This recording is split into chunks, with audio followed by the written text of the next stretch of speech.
Erica, it is so amazing to have you on the ground in London with us. It's amazing to be here. So Erica and I head up our kind of global financial services function, and I think something that we've seen work incredibly well this year, the servicing we have of the fact that you're on the ground in the US, I'm on the ground in London, and we're able to actually provide a real solid service to clients in terms of a one joined up global approach. And I don't think that's something we talk about enough. We don't, and it's so unique because we don't just have a global team, we have all these areas of specialty. I feel like most companies or most agencies have people working on all sorts of roles, from accounting to legal to HR, and you can't get deep enough if you're doing all those things. I've really enjoyed not just the specialism in the functions that we recruit for, but also globally, we're able to provide the market insight from all over the globe, which is incredible.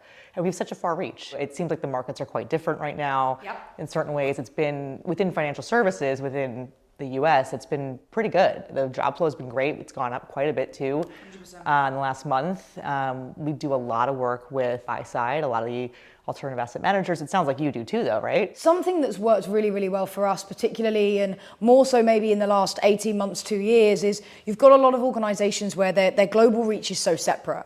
But I think the fact that we know exactly who we're partnering with, where are the growth areas, what's going well, what are the challenges in the market, and the fact that, for example, I spent a week or so with you guys in New York not long ago, you're now back in London, and I'll be back over in the US in Q1, that kind of ability to be face-to-face and have boots on the ground is so important. You can't be a specialist across all markets. I can't be the best recruiter in the world. It's not possible. So to be able to bring you into particular searches and growth models that we've had while you're on the ground, you're in front of clients, you're in front of candidates, and you know exactly what's happening in Chicago versus New York is phenomenal. I mean, and speed to market too, obviously. Like we've built these relationships. We're so relationships focused here that we are able to pick up the phone very easily and make a call to that top talent manager or whatever the case may be. It's awesome to be able to collaborate with you and learn about just the other cultures as well. And I think back to the market perspective, obviously you and I do cover really, really similar markets. I think what we've seen massively this year is either your US headquartered businesses that have got growth on the ground in London and they're expanding their HR offering, or vice versa,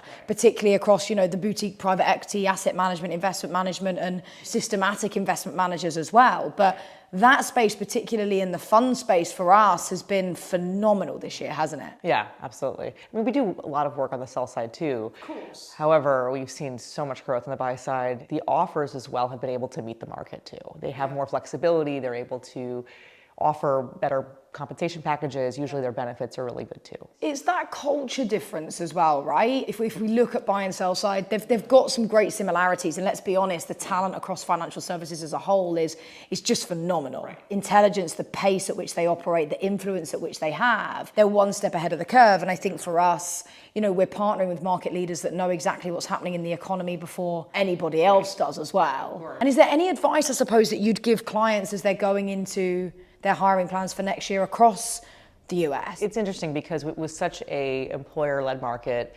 And this year we've seen pockets of it really being candidate driven. There's certain areas within HR that are requiring hard skills now, like data and AI and understanding technology. And that's part of the process now in terms of interview process and looking at JDs. These are part of the JDs now. Sure, it is a competitive market. There's a lot of talent out there.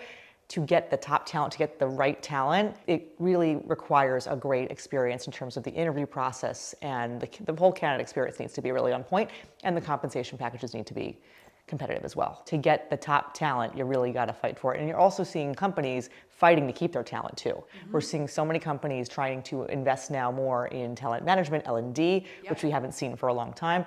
That demonstrates a shift in wanting to retain these folks. There's a lot of counter offers getting thrown out there too. We'll continue to see a healthy job market going into 2026.